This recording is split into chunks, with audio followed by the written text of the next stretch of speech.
네, 하루의 경제 주식 마무리 오늘도 경주마의 시간이 돌아왔습니다. 외국인과 기관이 하루 만에 매도로 돌아서며 양시장 모두 1% 넘는 하락세로 거래를 마쳤습니다. 미 10년물 국채금리 또 원달러 환율도 오르면서 투심을 위축시키는 원인이자 또 동시에 결과로 작용하기도 했습니다. 메타, SK하이닉스 등 굵직한 국내외 기업들의 실적은 괜찮았는데 주가에는 또 역으로 작용하는 모습이었습니다. 면밀한 분석이 필요해 보이는데요. 목요일 경주마의 새 기수들이 여러분들을 기다리고 있습니다. 어서 나오십시오. 안녕하십니까? 네, 안녕하세요. 반갑습니다. 네. 자, 오늘장 여러모로 참 아쉽다는 생각이 듭니다.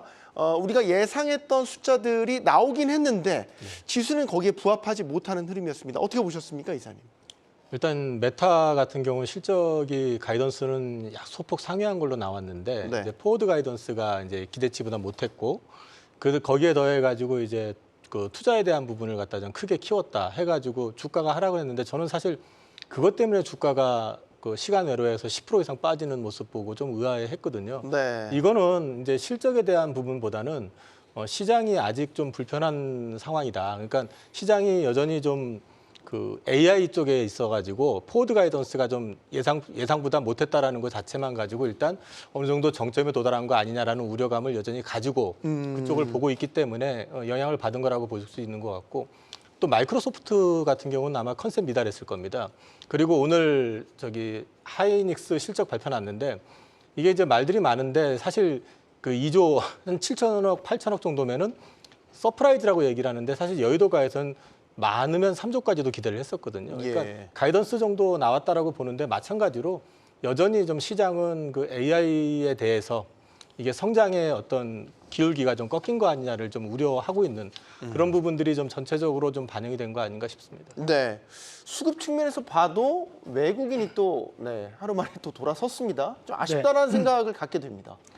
뭐 일단 현재 외국인들에 대한 매도가 나타나면서 지수가 올라가기 조금 힘든 그런 과정이 오늘 시장에서 나타났다고 봐야 되지만 또 다르게 본다면 전일 같은 경우에 또 강한 급등 양상을 좀 보이면서 갭이 좀 붙은 그런 모습들이 기술적에서 분석에서 나타났었기 때문에 그 부분 자체를 감안해서 보면 어제에 대한 외국인들이 들어왔다가 하루 만에 뭐 매도가 나갔다 이렇게 분석하기 조금 힘들다고 보고 네. 오히려 현재 추세적인 부분으로 본다면 과거 2023년도 10월 달부터 꾸준하게 현재 증시를 이끌고 있는 주포라고 볼 수 있는 것은 바로 외국인에 대한 매수 수급들이었거든요.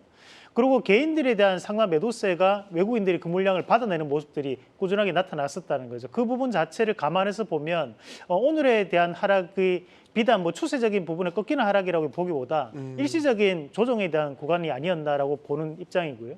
마찬가지로 SK하이닉스에 대한 실적은 어느 정도 선반영됐던 부분이 존재한다고 봅니다. 네. 만약에 SK하이닉스에 대한 실망감이 시장에서 존재를 했었다면 SK하이닉스 관련된 반도체 장비라든지 소재단도 같이 하락을 했었어야 되지만 오히려 SK하이닉스 관련된 소재라든지 장비 업종은 상승하는 모습들이 나타났다는 부분은 그만큼 이제 이런 실적에 대한 기대감과 2분기에도 개선되는 부분들이 계속적으로 이루어질 수 있다라는 그런 영향이 있었지 않나라고 보는 부분이고요. 그리고 기관에 대한 수급이 또 유입되고 있는 섹터군이 바로 이 화장품 섹터인데 이 화장품 섹터에서도 개별적인 움직임이 좀 나타났습니다. 그만큼 낙폭과대로 보였던 APR 같은 기업들이 오히려 반등세를 보였다면 또 신고가 영역에 있던 VT 같은 기업들이 좀 조정세를 좀 보이는 모습들. 그래서 현재는 전반적으로 시장이 낙폭과대에 대한 부분도 상당히 집중하고 있는 모양새가 나타나고 있다라고 정리를 해드리겠습니다. 네.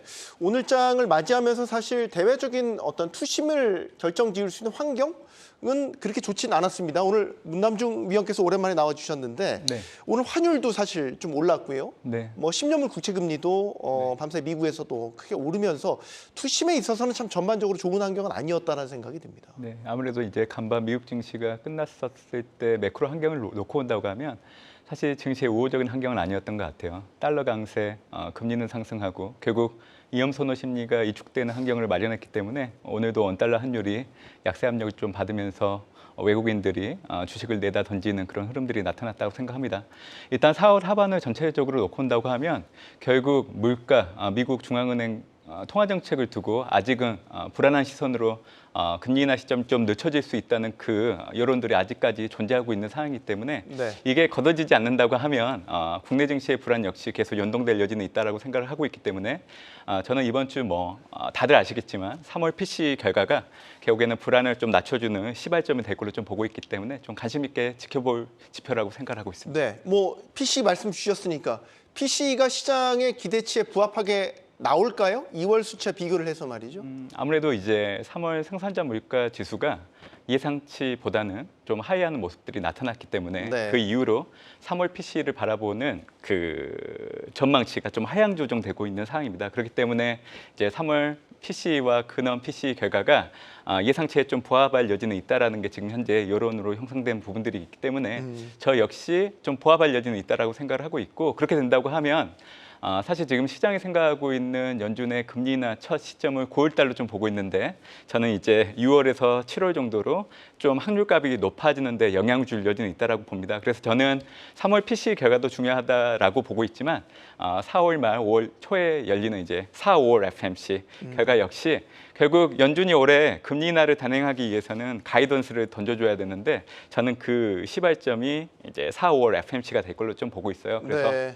이 두 가지 지표를 확인할 때마다 국내 증시든 미국 증시든 불안이 좀 걷어질 여지는 있다라고 생각을 하고 있기 때문에 지금보다는 좀 모습이 긍정적으로 바뀔 걸로 저는 생각을 하고 있습니다. 네, 오늘 문남중 위원이 오랜만에 나오셨으니까 매크로적인 어떤 그 환경 변화, 금리와 또 양적 긴축에 관한 스케줄 변경 이런 부분들을 좀 후반부에 또 자세하게 짚어보도록 하겠습니다.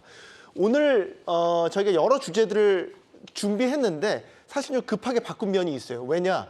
하이브 사태와 관련해서 기자회견이 있었어요. 이게 지금 이제 하이브 사태가 점입가경으로 가고 있는 이런 양상인데 지금도 아마 기자회견을 계속해서 하고 있는 것 같아요. 끝났습니까? 어도의 민 대표가 오늘 기자회견을 자신의 입장을 이제 여러 가지 이야기를 하면서 지금 이 사태가 또 다른 어떤 측면을 맞이한 것 같아서요. 오늘 기자회견도 같이 보셨는데 네. 어떤 영향을 미칠까요? 우선 이제 우리가 뭐 법적인 문제에 대한 부분에서 얘기를 많이 하고 있지만 뭐 내용에 대한 핵심적인 부분들을 몇 가지 좀 짚어본다면 일단은 이제 민 대표 입장에서는 법적인 부분에 문제가 될 수 있는 소지는 없다라는 부분을 지금 밝히는 것 같고 다만 이제 반대급부에서 하이브의 입장에서 본다면 법적인 문제가 그래도 뭔가가 있었기 때문에 저는 뭐 선임했던 부분이 아닌가. 그래서 현재는 뭐 하이브의 입장에서는 지금 현재 김현장을 선임을 했고 그리고 지금 민 대표 입장에서 또 세종을 또 선임을 한 모습이었는데 아직까지 좀 더 지켜봐야 되는 흐름이라고 봅니다. 다만 우리가 여기서 좀 더 관심 있게 봐야 되는 것은 주가에 그럼 어떤 영향을 미칠 것이냐에 대한 부분일 것 같은데요. 결국 이제 우리가 과거부터 현재까지 오면서 개인의 역량이 더욱더 이 엔터에서는 중요한 부분이냐 아니면 회사에 대한 시스템적인 부분이 더 중요한 영향을 보이고 있느냐에 대한 이런 가치적인 부분에 대한 차이라고 봅니다. 네. 결국에는 현재 뉴진스에 대한 성공이 하이브가 뒤에서 재정적인 지원과 시스템적인 부분을 구축했기 때문에 가능했던 것이냐 아니면 민 대표에 대한 개인적인 역량이 뛰어났기 때문에 뉴진스가 성공했던 것이냐에 대한 부분이라고 보는데 이런 문제는 과거에도 많았습니다. 예를 들면 SM 엔터테인먼트를 설립했던 것이 바로 수만기획, 바로 이수만 씨였고 아직까지도 이런 이수만 씨에 대한 역량이 상당히 높다라는 것이 이 엔터업계에 대한 정평이거든요. 마찬가지로 우리가 YG 엔터테인먼트를 보더라도 현재 블랙핑크라는 그런 그룹이 있지만 이 그룹에 대한 유튜브 구독자 수는 현재 9,300만 명입니다. 그럼에도 불구하고 YG 엔터테인먼트에 대한 회사가 뛰어난 것이냐 아니면 블랙핑크라는 그룹이 뛰어난 것이냐 여기에 대해서도 우리 시청자분들은 이제 개인적인 판단이 상당히 다르게 나타날 수 있다는 거죠. 이유는 뭐냐면 우리가 결국 이 엔터라는 사업이 무형 자산에 대한 유형화거든요. 결국 이런 지적재산권에 대한 부분이라든지 또는 개인적인 역량을 어떻게 보면 이제 우리가 재무적인 부분으로 판단하기는 대단히 어렵다는 부분입니다. 그러면 다르게 한번 생각해 보면 이렇게 개인적인 역량이 뛰어난 부분 자체로 부각되는 양상들이 드러났을 때 과연 우리나라 엔터주들에 대한 가치 자체가 지금 너무 높게 고평가되어 있는 거 아닌가라는 여론도 저는 챙길 수 있다고 봐요. 네. 결국에는 나가서 내가 스타트업으로 한 개 만들어서 차리더라도 내 역량이 뛰어나니까 성공할 수 있는 거잖아. 이런 분위기가 나올 수 있다고 보거든요. 예. 그렇게 봤을 때는 저는 지금 현재 사태 자체가 하나의 분기점이 될 수 있는데 엔터주들에 대한 평가를 다시 한 번 더 해볼 수 있는 그런 계기가 되는 시발점이 되지 않을까라는 말씀을 드리면서 네. 우리가 엔터주가 현재 최근 들어서는 콘서트에 대한 매출도 들어오면서 그리고 글로벌적인 음원에 대한 판매량이 지금 현재는 매출에 대해서 절반 정도를 차지하고 있는 상황들이기 때문에 우리가 저평가됐다는 말들을 많이 했었습니다. 네. 하지만 이런 사태로 인해 가지고 과연 회사에 대한 평가를 제대로 하고 있는 건지 아니면 개인들에 대한 평가를 다시 해야 되는 건지에 대한 문제를 시장에서는 도출하고 있는 부분이 아닌가라는 말씀을 좀 드리고 싶습니다. 네, 엔터테인먼트 산업에 관한 어떠한 임팩트가 있을 것이냐 이번 사태가 말이죠. 그러니까 네네. 지금 어도우 민희진 대표가 지금 기자회견을 했고 그동안 하이브가 내놨던 입장에 대해서 전반적으로 반박하는 내용의 이제 기자회견 내용이었습니다. 그러니까 약간 진심 게임 공방으로 가면서 네. 또 하필 하이브의 가장 주력 아이돌 그룹이라고 할 수 있는 뉴진스의 컴백을 앞두고 지금 이 사태가 빚어졌다는 네네네. 말이죠. 어떻게 해석하십니까? 저는 이게 그동안에 지금 하이브 주가를 보면은 다른 엔터 3사 대비해가지고 프리미엄을 좀 받아왔었거든요. 네. 그게 이제 글로벌화도 잘 돼 있지만은 그 레이블 체제에 대해서 프리미엄을 분명히 줬었고 그 레이블의 다양성이 그 하이브의 어떤 잠재력을 더 키울 거라는 기대감을 굉장히 많이 반영이 됐었던 거라고 보면은 이번에 이제 그 민희진 대표 관련된 이슈들이 터지게 되면은 결국은 이제 민희진 대표 말을 빌어서 얘기를 한다고 그러면 결국 레이블의 어떤 자율성보다는 어떤 회사 전체에서 통제하는 부분들이 더 강했던 거 아니냐. 결과적으로 레이블의 효과라는 게 많이 좀 그동안 좀 과대평가됐던 측면이 있었던 게 아니냐라는 재평가에 대한 가능성도 좀 있어 보인다. 그래서 노이즈는 분명히 좀 있을 것 같고요. 네. 이에 대한 판단은 지금 당장에 어떻게 될 것이다라는 결과보다는 당분간은 좀 부정적으로 작용을 하면서 여기에 대해서 좀 시장에서 평가가 좀 더 진행이 되지 않을까 싶습니다. 이른바 소위 오너 리스크로 볼 수 있는 여지, 이거 이제 사람 간의 지금 경영권 분쟁이 돼버린 이런 구도여서 말이죠. 거기에다가 지금 사실 이제 레이블 체제라고 하는 거는 그 창작자의 역량을 갖다가 극대화시키면서 그렇죠. 그 경영 개입이 없는 상태에서 그 새로운 어떤 문화를 창출해 나가는데 하나의 어떤 아이콘으로 자리할 수 있는 그런 어떤 시스템을 구축을 한다는 측면에서 봤을 때 프리미엄을 많이 줬던 거고 지금 하이브 내에 지금 어도우 외에도 꽤 많은 레이블이 있고 또 그 레이블 체제로 좀 가고 있는 회사가 JYP도 있고요. 네. 이제 뭐 물론 다 하고 있는 건 아니지만은 이게 하나의 어떤 트렌드처럼 처음에 이제 인식이 되다가 이 부분에 있어서 근본적인 부분이 이제 좀 퀘스천으로 지금 다가온 상태이기 때문에 네. 이 부분에 대해서는 좀 고민이 좀 많아질 것 같습니다. 네, 엔터 산업 전반에 어떤 임팩트인데? 네, 이제 우리가 단순하게 좀 접근 한번 해본다면 지금 이제 언론들에 대한 보도를 보면 대부분 이제 민희진 대표가 이런 무당의 힘을 좀 빌렸다. 뭐 그런 하이브가 이제 그런 네, 입장에 그렇죠. 네, 입장을 보도자를 냈죠, 또. 냈고 네. 그러면 이제 그런 자극적인 부분 자체가 또 쏟아지는데 대중들에 대한 투자 심리로 봤을 때 우리가 일단 뭔가에 대한 결정을 할 때 무속의 힘을 빌렸다는 것은 상당히 부정적인 이미지입니다. 일단 그거부터가 받아들일 때는 대중의 입장에서 봤을 때는 민희진 대표보다는 하이브의 손을 들어주는 대중들이 더욱더 많을 수 있다고 저는 보거든요. 네. 이건 제 개인적인 입장입니다. 예. 그렇다 보니까 뭐 이 사태에 대한 부분 자체가 진행이 되더라도 직접적으로 이제 이 하이브에 대한 회사에 대한 가치는 영향을 주는 것은 좀 제한적이지 않을까. 오히려 그냥 이런 무속에 대한 힘을 빌리는 것을 잘 처리했는 부분도 있겠네라는 대중에 대한 심리도 저는 내포할 수 있다라는 부분으로 해석을 합니다. 사실 현재 민희진 대표가 상당 부분 긴 시간 동안을 할애해서 우리가 기자회견을 했지만 그 많은 내용들을 우리가 모두 다 이해할 수는 없는 부분들도 존재를 하고 네. 그리고 현재 자료들이 보면 2019년도 자료부터 현재 꺼내서 발표했던 내용들도 존재하다 보니까 그런 과거 사례까지 들춰냈다는 것은 뭔가에 대한 이제 그냥 폭로전 양상일 뿐이었다라는 부분으로 일반 대중들은 생각할 수 있거든요. 그래서 지금은 하이브에 대한 주식을 보유하고 계신 분들 입장에서는 네. 그나마 그래도 좀 제한적인 영향이지 않을까라는 입장으로 말씀을 드리고 싶습니다. 알겠습니다. 밤사이 우리가 미국장에서 눈여겨봤던 건 사실 이제 빅테크들의 실적이 이제 하나둘씩 공개가 되는 시점이기 때문이죠. 이건 문남중 위원님한테 좀 질문을 드리고 싶은데 문남중 위원님은 오랜만에 나오셔서 그런지 팬이 많으시네요. 네, 문남중 위원 때문에 본방사수 하러 왔다고 하시는 분도 있고. 네, 어쨌든 감사합니다. 네, 문 의원님, 네. 메타의 실적이 네.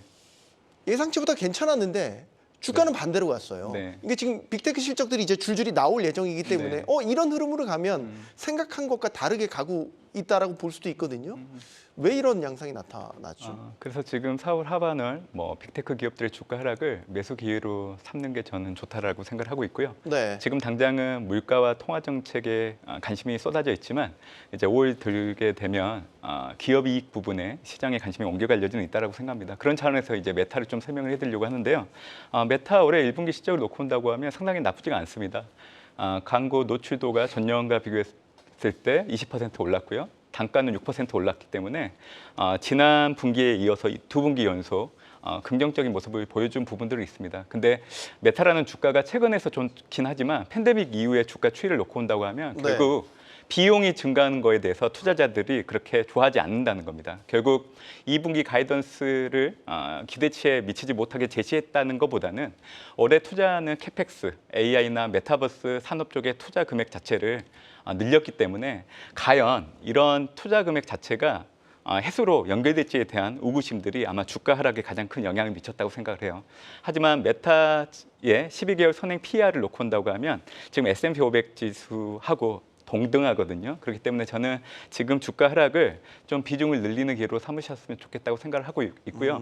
올해 미국 대선 이전까지 놓고 온다고 하면 메타를 비롯한 빅테크 기업들의 주가들이 계속 올라갈 수밖에 없는 이유는 유일합니다. 정책금리와 소비자 물가를 비교를 했을 때 정책금리보다 물가가 낮은 상황을 우리가 이제 플러스 실질 정책금리라고 얘기를 하고 있는데 사실 이게 계속 유지된다고 하면 미국의 성장주 컨셉의 주가들은 계속 올라갈 수밖에 없거든요. 근데 이게 계속 유지되고 있기 때문에 그래서 저는 미국 대선 이전까지는 이런 메타 주가 하락을 좀 비중을 늘리는 기회로 삼는 것들이 좋지 않을까 생각을 하고 있습니다. 역으로 지금은 비중을 늘려야 될 때라는 의견을 주셨는데 아까 과잉 투자에 대한 화두가 이번에 나왔어요. 그러니까 비용적인 측면을 얘기해 주셨으니까 AI 과잉 투자에 대한 우려가 나왔다. 사실 좀 신선한 표현 같아서 이사님께도 좀 질문을 드리고 싶어요. 지금 뭐 계속 엔비디아도 그렇고 지금 이제 문제는 성장을 안 한다가 아니라 성장의 기울기가 좀 완만해지지 않을까에 대한 우려를 지금 하고 있는 것 같은데 저는 이게 투자와 관련돼 가지고 보면은 결국 가가지고 그 메타 같은 경우도 실제 투자를 더 늘린다는 얘기는 그 시장 자체를 아직도 포텐셜을 더 크게 보고 있다는 얘기잖아요. 네. 그럼 관련해 가지고 우리나라의 그 칩메이커라든지 그다음에 장비업체라든지 이런 쪽이 나쁠 리는 없잖아요, 사실은. 그렇죠. 그런 맥락에서 놓고 봤을 하이닉스 때 HBM이 많이 더 네. 나갈 여지가 있다는 건 당장에 뭐 나쁘게 부정적으로 영향받을 건 없는데 저는 그거 때문에 물론 이제 센티가 흔들렸지만 그거보다는 시장 자체가 지금 여전히 좀 불안한 시선으로 지금 바라보고 있는 게 좀 있다. 네. 이제 그게 더 영향을 좀 많이 준 것 같고 개인적으로는 지금 이런 센티적인 측면이 좀 풀리려고 그러면 마찬가지로 뭐 FOMC 지나가면서 그 FOMC에서 나오는 결과값 거기서 이제 아마 QT와 관련된 얘기라든지 네. 이런 것들이 좀 나오면은 조금 풀리지 않을까 하는 기대를 하고 있습니다. 네. 메타의 어떤 주가의 흐름 때문이죠. 하이닉스도 오늘 주가가 좀 많이 빠져가지고요. 네. 그러니까 사실 생각한 거를 논리적으로 연결을 해보면 이렇게 빅테크들이 AI 관련돼서 투자를 더 공격적으로 하겠다.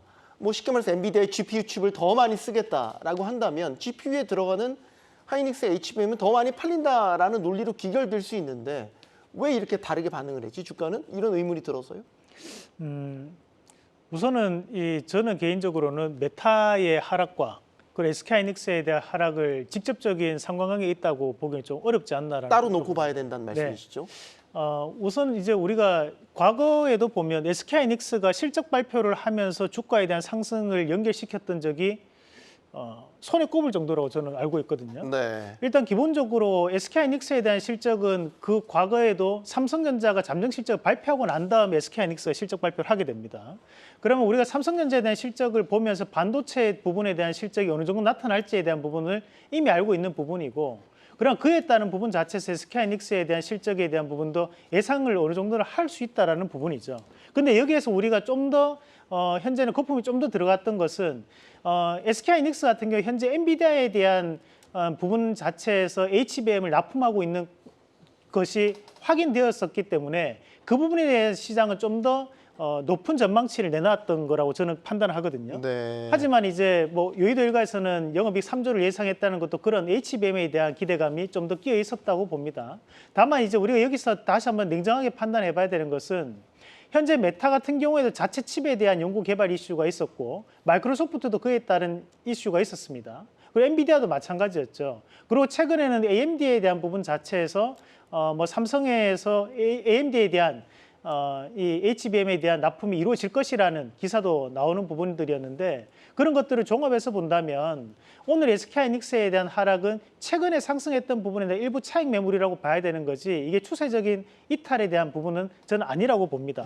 그런 과정 안에서 감안해서 봤을 때 삼성전자라든지 SK하이닉스는 앞으로도 현재 이 시장에 대한 HBM 시장은 앞으로도 확대될 가능성이 높고 대신에 현재 이쪽은 보면 마이크론 테크놀로지 그리고 이제 SK하이닉스, 삼성전자 이 세 가지 업체가 거의 대부분을 독식하고 있는 구조거든요. 네. 그런 과정들을 감안해서 본다면 팹리스 기업들에 대한 확대는 결국 파운드리에 대한 기업들의 확대로 나타날 수 있는 그런 상황들이기 때문에 저는 빠지는 것은 오히려 기회적인 부분을 봐야 되지 않겠나. 오히려 추세적 부분으로 우리가 한번 생각해보는 전략을 말씀드리고 싶습니다. 뭐 지금 이상로 대표님도 그렇고 문남중 위원님도 그렇고 뭐 미국 빅테크주부터 우리 뭐 반도체주 추세 자체가 꺾이지는 않았고 오히려 지금 주가가 빠진 거를 매수의 기회로 잡을 필요가 있다라는 의견을 네.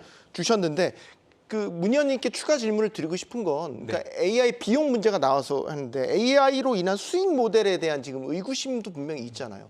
근데 작년 4분기 뭐 1분기까지 보면 금리가 상당히 높았음에도 불구하고 이런 빅테크 같은 이제 성장주들에 대한 주가는 괜찮았었고 그게 이제 사실 모멘텀의 AI가 됐었는데 AI로 인한 수익 모델에 대한 의구심이 생겼다. 아직 금리 인하 시점은 조금 뒤로 미뤄진 이런 상황에서 이거를 지금 그러니까 섣불리 매수 기회로 잡는 게 네. 리스키하지 않나라는 이제 개인적인 의견이 있어서 추가 질문을 좀 드리고 싶습니다.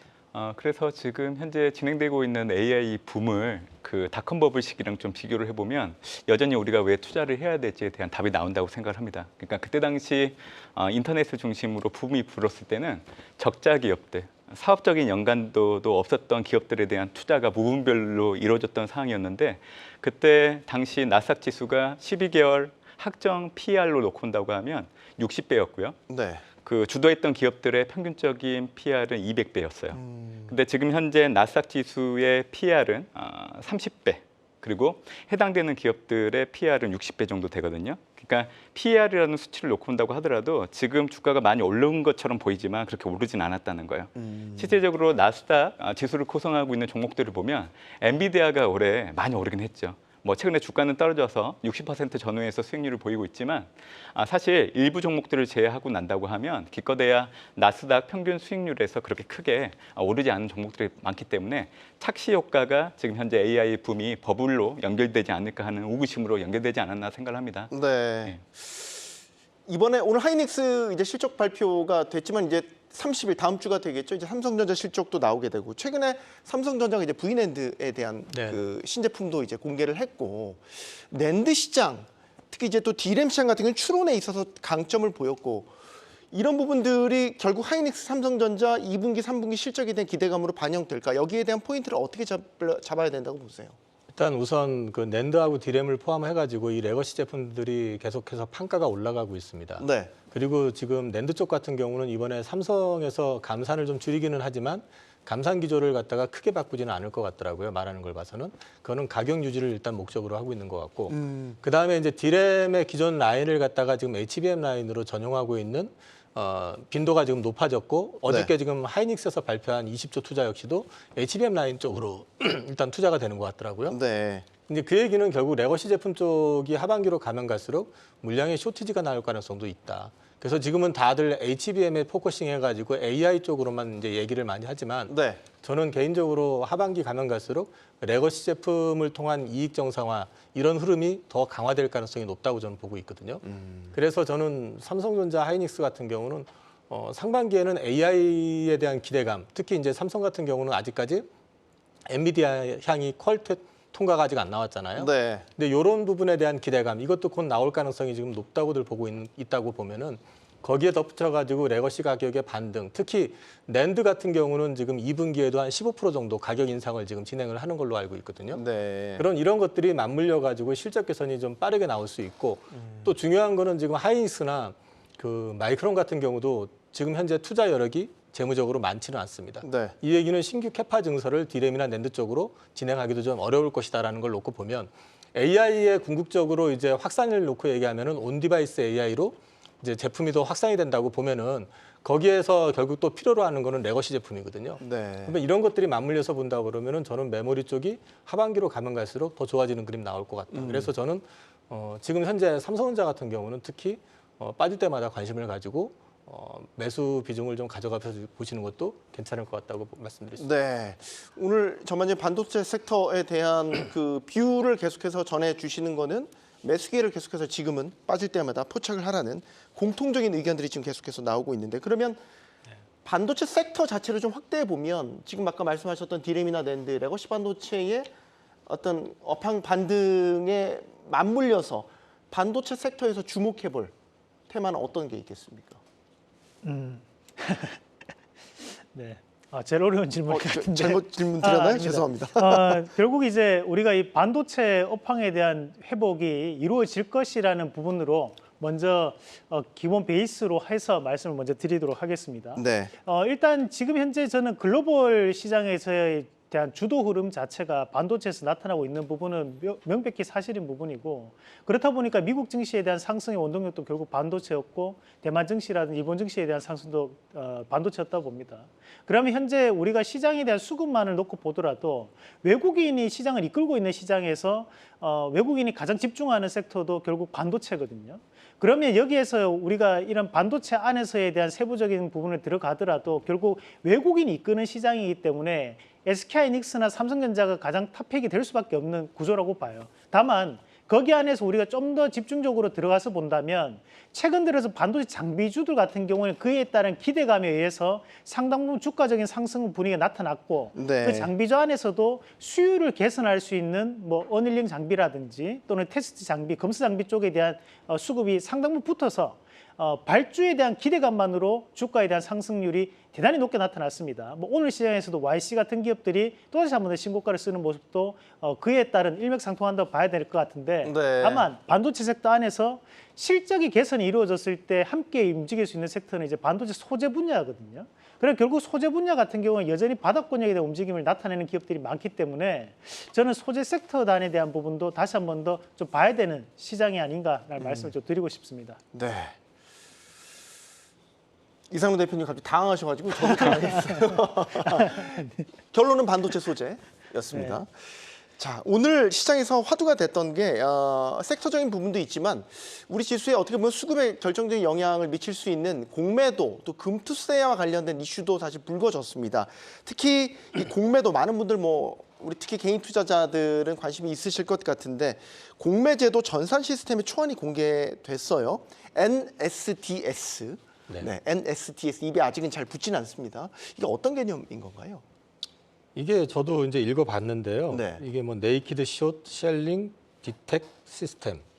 그러니까 이제 공매도를 쳤을 때 그 공매도가 이제 그 물량이 확보된 건지 아닌지를 갖다가 직접 모니터링할 수 있게끔 이제 증권거래소에다가 이제 그 모니터링 시스템을 설치를 하고 네. 그다음에 이제 그 앞단에서 이제 그 투자 회사들 공매도를 하는 이제 기업 같은 경우는 이제 자체적으로 그 전산을 통해 가지고 잔고 확인, 그다음에 이제 주식 수량이 없을 경우에 공매도를 갖다가 수배를 해 가지고 받아서 주문을 넣는 그거까지 이제 확인하는 시스템을 거치게 해 가지고 증권전산에 이제 주문을 넣게 되면은 거래소에서 그게 이제 사후적으로 그게 공매도였는지 아니었는지 그 수량을 갖고 있는 건지 또는 물건을 빌려온 건지 아닌 건지를 갖다 확인할 수 있는 그 실시간 개념이라고 얘기를 하더라고요. 그래서 그게 도입이 되면 이전보다는 확실히 그 공매도의 어떤 뭐라 그러죠?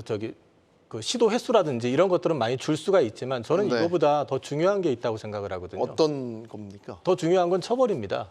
그러니까 처벌이 약하기 때문에 이거 아무리 해도 그 처벌이 약하면은 결국 뭐 얼마 내고 계속 또 하지 뭐 하죠. 이런 식의 심리도 작용할 수 그거거든요. 있다는 그래서 거예요. 결국은 제도상으로 봤을 때 제일 먼저 해야 되는 거는 처벌 수위를 굉장히 높여야 됩니다.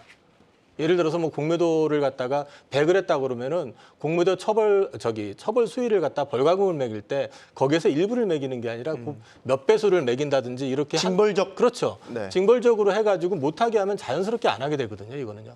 걸리면은 시장에서 사실상 살아남기 어렵다라는 생각을 갖게끔 벌과금이라든지 아니면 벌칙 규정을 제정을 해놓으면은 되는데 이게 너무 약하기 때문에 사실 제도가 금지가 돼 있다 안 돼 있다 해봤자 이건 어차피 또 그 규정이 별로 세지 않으면은 갖다 놔도 마찬가지일 것 같거든요. 저는. 네. 그래서 저는 이거 개선 앞서가지고 우선 법규 제선 개선부터 좀 해야 되지 않느냐. 네. 개인적으로는 그렇게 보고 있습니다. 예. 지금 이 징벌을 아주 처벌을 강화를 해야 된다라는 말에 상당히 공감들을 많이 해 주시고 계세요. 그만큼 지금 불법 공매도에 대한 어떤 개인 투자자들의 어떤 피해라든지 이런 거에 대한 두려움들이 여전히 불신들 이런 것들이 이제 강하게 자리 잡고 있다라고 보여지는 거고 또 하나 공매도와 함께 오늘 이제 금투세도 같이 좀 묶어서 질문을 드리고 싶은데 네. 금투세는 지금 민주당 쪽에서 입장이 나온 거는 내년에 예정대로 시행하겠다. 이 부분도 사실 오후에 이 내용이 나오면서 좀 투심을 눌렀던 요인이 된 것 같기도 하고요. 어떻게 보십니까? 그죠. 뭐 지금 현재 뭐 주식 투자하시는 분들의 대부분이 이런 금투세에 관련된 부분이 상당히 예민한 부분이라고 생각을 할 수밖에 없는 부분이고 마찬가지로 이제 우리가 시행을 하느냐 안 하느냐에 대한 부분의 문제가 아니라 제대로 된 제도 하에서 시행을 하는 것이 저는 중요하다 보거든요. 네. 그러면 지금 현재 그 금투세 같은 경우에도 좀 더 세부적인 사항 자체는 협의할 필요가 있다고 봅니다. 뭐 지금 같은 경우에도 그냥 무작정 5천만 원 이상에 대한 부분에서 세금을 매긴다. 그렇게 단순하게 갈 것이 아니라 뭐 기간에 대한 부분 자체를 좀 더 나눈다든지 아니 기간 자체를 좀 더 합산에 대한 부분 자체의 범위를 늘린다든지에 대한 여러 가지에 대한 부분들을 작용을 하고 먼저 만들어 놓고 난 다음에 그에 따른 부분에서 저는 시행을 해야 된다고 보는 입장인 거고 그냥 원안 그대로 시행한다고 했을 때 과연 우리 주식 투자를 하시는 분들 몇 명이나 그에 따른 부분을 만족을 하실 수 있을까요? 마찬가지로 지금 현재 나오는 공매도에 대한 전산화 과정 같은 경우에도 뭐 1년이나 시간이 걸린다고 얘기는 하지만 우리가 그런 시간이 걸리더라도 해야 되는 길이거든요. 그러면서 그렇게 그 길을 가면서 우리가 여기에서 지금 가장 큰 문제는 사실 이렇게 전산화된 거래소 시스템 안에서도 공매도에 대한 부분, 불법 공매도를 못 잡아낸다는 것 자체 네. 그리고 거기에 대한 부분에서 사람들 음모론적인 시각도 분명히 가지고 있는 것도 있단 말이에요. 네. 그래서 지금은 물론 이제 우리가 현재 금융거래세라든지 가야 되는 방향이겠지만 대신에 그 방향을 가기에까지 여러 가지에 대한 합의 사안을 저는 좀 거쳤으면 좋겠다. 무작정 그것을 지금 시행해야 된다는 것에 대해서 얘기하는 것은 국민들의 반발을 좀 살 수 있는 부분이 아닌가라는 말씀을 좀 드리고 싶은데 네. 이것도 제가 말을 하다 보니까 또 잘못한 것 같은데 네. 저는 저의 개인적인 의견입니다. 이건 방송사와 상관없이 저의 개인적인 의견으로는 좀 더 합의된 선안에서 이런 것들을 민주당에서도 발표를 하면 좋겠고 여당과 야당이 함께 좀 더 주식을 직접적으로 하는 개인 투자자들을 함께 모셔다가 좀 더 심도 있게 좀 논의를 하는 자리가 좀 마련되는 것도 저는 좋은 방안이라고 봅니다. 네. 문 의원님께도 그냥 포괄적으로 좀 네. 여쭤보고 싶은데 이게 사실 외국인 수급에도 상당히 영향을 미치고 있어서 뭐 이제 코리아 디스카운트에 대한 부분을 항상 여기에 끼워서 얘기를 하게 되고 여의도 증권가에 계시니까 네. 어떻게 보세요 지금 이 사태를? 사실 뭐 정책들이 나오는 거는 좋은 흐름이라 생각을 하고 있는데요. 네. 어차피 관련된 기관에서 이 조건을 갖추는 데는 이제 시간이 소요되기 때문에 이게 당장 뭐 시행되기는 어렵다는 생각을 좀 가지고 있고요. 아마 지금 현재 정부가 MSCI 지수 편입에 대해서 좀 많이 강조를 하고 있는데요.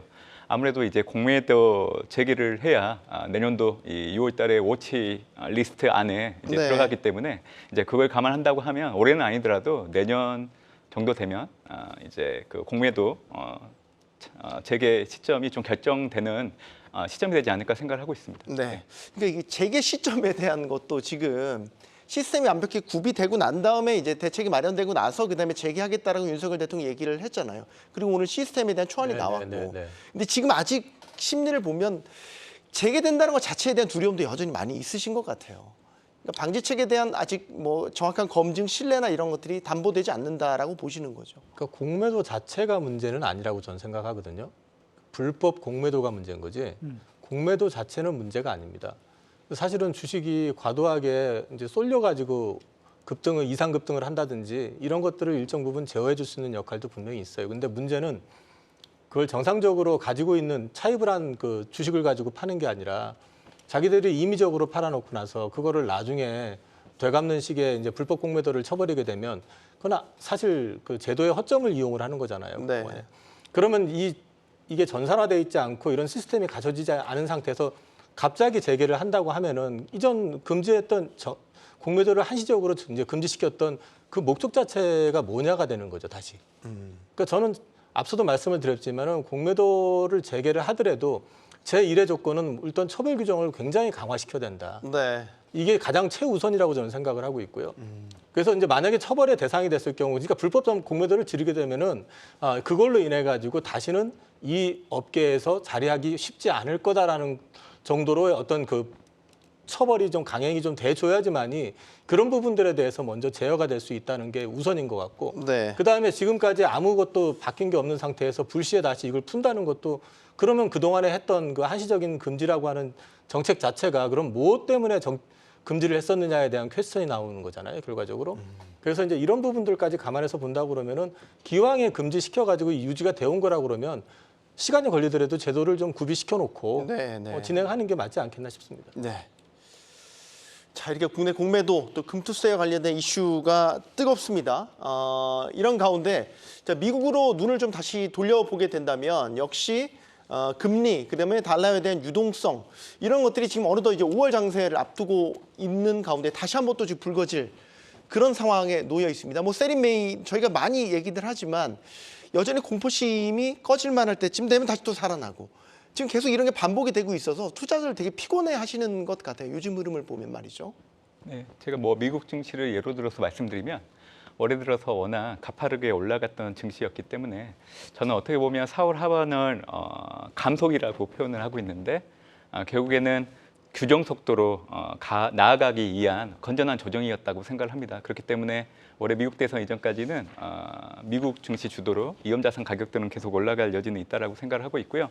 지금 현재 시장이 계속 떨어졌다가 올라갈 수 있는 그 동인 바탕에는 결국 미국 중앙은행 연준이 올해 2분기 이후로 금리 인하를 단행할 수 있다는 그 대의는 바뀌지 않는다는 걸 알아주시면 좋을 것 같고요. 또 하나는 지난해부터 사실 미국 기업 실적이 잘 나오고 있습니다. 네. 어닝 시즌 초반 때는 하향 조정됐다가 어닝 시즌이 거의 막바지에 다다르게 되면 하향 조정됐던 수치의 2배 이상 큰 폭으로 올라가는 모습들이 매번 확인되고 있거든요. 지금 현재 미국의 2분기 어닝 시즌이 지나가고 있는데 지금 추정되고 있는 거는 전년 동기와 비교해 봤을 때 3.2% 추정되고 있지만 아마 2분기 어닝 시즌이 끝나갈 때쯤 되면 거의 7% 정도까지 올라갈 여지가 있습니다. 근데 중요한 거는 이 실적을 주도하고 있는 섹터가 커뮤니케이션, IT, 경기 소비재 이렇게 네. 딱 정해져 있다라는 겁니다. 그렇기 때문에 지금 주가는 흔들리고 있지만 앞으로 이제 주가가 다시 올라갈 수 있는 동인이라고 하면 결국 실적에 기반해서 올라갈 여지는 있기 때문에 저는 4월 하반을 성장주 중심의 주가 하락에 대해서 부정적으로 보는 건 하나도 없고요. 오히려 이제 그동안 비중을 늘리지 못했던 분들 입장에서는 좀 좋은 기회가 되지 않을까 저는 생각을 해보고 있는 상황입니다. 네. 양적 긴축에 대한 완화 이 부분은 어떻게 전망하시는지 바로 또 질문 이어서 드리고 싶어요. 그러니까 5월 FOMC에서 이 부분에 대한 이제 변화 시사가 이미 이제 기자회견을 통해서 나왔기 때문에 이 부분도 되게 유동성에 대한 측면에서 주목하지 않을 수 없는 이슈 같거든요. 최근 들어서 이제 질문을 받다 보면 이 양적 긴축에 대한 질문을 많이 받게 돼요. 그래서 어느 시점에서 이제 속도가 줄어들고 종료될지에 대한 얘기들이 나오는 것 자체가 연준의 금리 인하가 멀지 않았다는 걸 얘기하는 거예요. 그렇기 때문에 저는 시장의 어떤 컨센서스는 뭐 9월 달로 보고 있지만 지금 5월 달 발표되는 4월 물가 지표는 전월과 비교했을 때 소폭 하회하거나 예상치의 부합하는 정도는 충분히 나올 수 있기 때문에 지금 현재 시장의 판도가 완전히 달라질 수 있다라고 보고 있어요.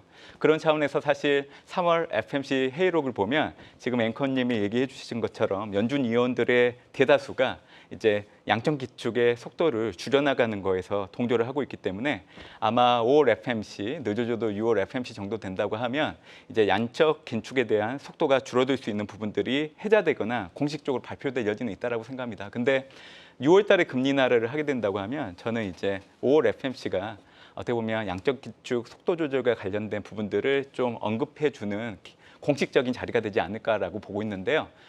사실 지금 현재 속도를 어느 시점에서 어느 규모로 할 건지에 대해서는 정확한 답은 없어요. 하지만 뉴욕 연은이 지금 현재 예측하는 걸 놓고 온다고 하면 이 대차제조표의 경로 자체를 가늠하는 기준점을 양적 긴축 종료, 다시 대차 대조표가 확대되는 이 세 가지를 놓고 봤을 때 네. 명목 GDP 대비 초과 지준율 비율을 가지고 추론을 하고 있는 상황입니다. 그래서 각각 그 비율이 12%, 11%, 10% 정도 돼요. 그러니까 올해 상반기 정도 되면 명목 GDP에서 차지하는 초과 지준율 비율이 12% 정도 되기 때문에 사실 양적 긴축의 속도 조절이 이제 시행될 수 있는 시기에 맞물렸다라고 생각을 하시면 되고요. 내년 초가 되면 GDP 대비 이제 초과 지준율 비율이 이제 11%가 되기 때문에 이제 양적 긴축이 종료된다고 그렇게 예측을 하시면 됩니다. 그래서 지금 현재 금리 인하를 앞두고 있고 양적 긴축의 속도 조절 그리고 내년 초 정도 되면 이제 양적 긴축이 종료될 수 있다는 그 환경들을 지금 전망을 하고 있기 때문에 이런 흐름들을 놓고 온다고 하면 지금 현재 나타나고 있는 달러의 흐름들이 사실은 하반기로 갈수록 약세 압력을 받을 여지가 높다라고 그렇게 예측을 하고 있는 거죠. 이 얘기는 결국 원달러 환율도 지금 최근 들어서 1,400원대까지 크게 올라가긴 했지만 네. 저는 피크아웃 했다고 봐요. 더 이상 1,400원대로 올라가기는 어렵다고 생각을 하고 있고 예. 지금 현 수준에서 점진적으로 하향 안정화되는 흐름으로 갈 걸로 좀 보고 있는데 그 중요한 자체가 이제 이번 주 미국의 3월 PC 그리고 4, 5월 FMC 이렇게 거치면서 확인되지 않을까 예상을 하고 있습니다. 네. 상당히 공학적인 숫자도 많이 나왔고 지준율은 이제 지급 준비율을 말씀하시는 맞습니다. 거죠. 네네. 그래서 지급 준비율 자체가 이제 퍼센테이지가 낮아진다라는 것은 그만큼 시중에 이제 유동성을 더 풀 여지, 양적 긴축의 완화로 우리가 볼 수 있는 거고요. 속도 조절로 속도 조절을 하는 이해하시면 것이고요. 됩니다. 이게 이사님도 계속해서 말씀 주셨던 게 달러에 대한 유동성 측면에서 네. 양적 긴축 완화가 이제 증시에 미칠 굿시그널 이 부분을 강조를 하셨잖아요. 제가 이제 2분기는 일단 유동성으로 보면은 좀 수축 기간이다라는 말씀을 계속 드려왔고요. 네. 그 가운데 클라이막스가 4월 지난주가 클라이막스였다라는 거. 세금까지 내야 되는 이 시기. 네네. 이제 원래 25일까지니까 내일인가요? 25일이? 오늘인가요? 미국 시간 기준으로는 오늘입니다. 네. 여기 25일까지니까 사실상 이제 그건 마무리가 된다고 보면은 예. 그 유동성이 다시 이제 풀리는 재무 개정에서 다시 풀리는 시점은 5월 초부터 이제 풀리기 시작할 거고 그에 앞서 가지고 지금 이제 FOMC가 있는데 지난번 FOMC에서 앞서 문 의원님 말씀하셨지만은 이 QT에 대해서 곧 이제 구체적인 걸 발표하겠다라고 얘기를 했었기 때문에 네. 다들 5월로 지금 해석을 하고 있었거든요. 예. 그렇기 때문에 이번에 그 일정이 나온다고 그러면 5월 달은 그것과 맞물려 가지고 생각보다 좀 괜찮아질 수도 있다. 근데 2분기 자체가 전체적으로 유동성 수축 기간이라고 보면 유동성만 놓고 얘기를 하면은 지금 4월이 가장 크고요. 그다음에 6월이고 그다음에 5월입니다. 그래서 5월 달이 어떻게 보면 2분기 내에서 일단 숨을 좀 쉴 수 있는 공간이 있다라고 저는 보고 있고 그다음에 이제 6월 달에 저도 이제 문 의원님하고 같은 의견인데 올해 만약에 금리 인하를 한다 그러면 6월 아니면 7월이다. 그렇지 않으면은 연말 가서 하지 그 연중에는 어려울 것이다라는 게 개인적인 생각이고 그 얘기를 제가 하면은 무게가 별로 안 실리는데 우리 문 의원님이 말씀하시니까 무게가 좀 실리는 느낌인데 무슨 말씀이세요? 모처럼 저도 좀 이렇게 우구를 만난 것 같아서 기분이 좋습니다. 지금 딴 데서 얘기를 하면 다들 좀 웃으시는 분들이 많아가지고 근데 그게 이제 사실 정치적인 입장이라든지 이런 것까지 감안해서 본다 그러면 7월 이후에 만약에 금리 인하를 전격적으로 단행을 한다 그러면 이거는 정치적으로 노이즈가 발생할 여지도 좀 있기 때문에 네. 연준 입장에서는 그거를 피하고 싶을 거라고 보고 있기 때문에 금리 인하는 저는 6월 아니면 7월에 할 가능성이 높다고 보고 있습니다. 그런 맥락에서 보면은 지금이 어떻게 보면은 지금 유동성 그 긴축의 클라이막스를 지나고 있고 그다음에 증시 역시 마찬가지로 최악의 클라이막스를 지나고 있는 구간일 가능성이 있다라고 저는 보고 있습니다. 네. 지금 그 이상로 대표님 네. 사실 환율 아까 1,400원 장중에 이제 그걸 피크아웃으로 보신 시각도 있는데 전반적으로는 강달러가 워낙 지금 계속해서 이어지고 있고 특히 이제 엔화 같은 경우는 이제 엔저가 계속해서 쉬지 않고 거듭해서 이제 계속 기록을 내고 있기 때문에 이 상황이 지금 국내 증시에는 어떤 식으로 상관관계를 갖고 영향을 미칠 것이냐 어떤 견해십니까? 우선은 지금 현재 엔화에 대한 부분 자체에서 전 세계적으로 강달러에 대한 분위기가 고조되고 있는 부분입니다. 그래서 일본에서도 현재 수입 물가가 대단히 높게 형성돼 있는 상황들이다 보니까 일본의 통화정책 회의를 통해서도 계속적으로 이제 구두 개입에 대한 얘기들을 하고는 있지만 현재 그 말발이 지금 먹히지 않는 약발이 먹히지 않는 그런 상황들이 되풀이되고 있는 과정인데요. 네. 다만 이제 일본에 대한 산업 구조를 보면 우리와 상당히 유사한 산업 구조를 가지고 있습니다. 반도체라든지 타이어팡 그리고 지금 현재 자동차 업황에 대한 부분이 일본 산업 구조에 대한 부분 국내와 상당히 유사하게 이루어져 있는 과정들을 보실 수 있는데 그런 과정에서 봤을 때 과거 같은 경우에는 우리가 이 자동차 업종이 강세를 보였던 것이 2018년도부터 2023년도까지였거든요. 네. 그때는 이제 일본의 엔화가 달러 대비해서 75엔에서 80엔 정도 할 때 시기입니다.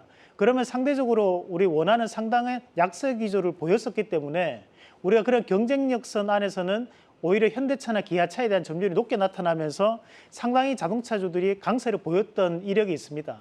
하지만 지금 같은 경우에 우리가 이런 엔화가 좀 더 약세 기조를 보인다고 해서 뭐 한국 차를 선택하는 소비자들이 일본의 차를 선택하는 구조는 아니라는 거죠. 네. 가는 길이 다르다고 봐야 되거든요. 전 세계적으로 봤을 때 일본 같은 경우에는 아직까지는 하이브리드에 대한 부분에 초점을 맞추고 있는 과정들이고 대신 국내 자동차 업체들 같은 경우에는 하이브리드를 넘어서 전기차 쪽에 좀 더 포커스를 맞추고 있는 과정들이라는 거예요. 그러면 결국 비교 자체에 대한 부분으로는 우리가 얘기를 하기는 좀 힘들다. 오히려 이제 제품에 대한 경쟁력적인 부분 자체에서 자동차 업황에 대한 부분은 결정될 가능성이 높다라고 보는 입장이고요. 다만 우리가 여기서 봐야 되는 것은 저는 반도체 소재 부분은 조금 다르게 볼 수 있다고 봅니다. 결국 이제 원재료에 대한 부분은 일본에서 대한 수입을 많이 해오게 되는 상황들인데 결국 이제 우리나라 입장에서도 수입 물가가 대단히 높게 형성되어 있는 과정들이니까 네.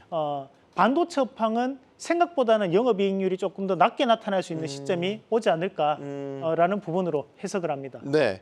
오늘 엔달러 환율이 34년 만에 155엔을 돌파. 이게 사실 문 의원님 기록적인 엔화 약세가 지금 계속해서 이어지고 있지 않습니까? 네, 맞습니다. 달러가 너무 이렇게 강하면 뭐 일본은 좀 다를 수 있겠지만 우리 같은 신흥국 시장에는 좋을 건 없어 보이고 네. 엔화 약세가 끝나려면 사실 미국이 금리 인하를 시작해야 되는 건 아닙니까? 그냥 상식적으로 보면 네, 말이죠. 맞습니다. 네. 네. 저 또한 이 변곡점으로 이제 얘기를 드릴 때 결국 연준이 금리 인하를 단행해야 지금 나타나고 있는 엔화 약세가 강세로 좀 전환되는 그림이 만들어질 걸로 그렇게 좀 예상을 하고 있는데요. 그렇기 때문에 지금 현재 엔화 흐름들이 계속 레벨을 유지할 여지는 있다라고 생각을 하고 있습니다. 일단 일본은 사실 올해 연초에 마이너스 금리 정책을 해제하고 싶었거든요. 근데 로또 반도에서 강진이 발생하면서 이거를 네. 3월로 늦추게 됐죠.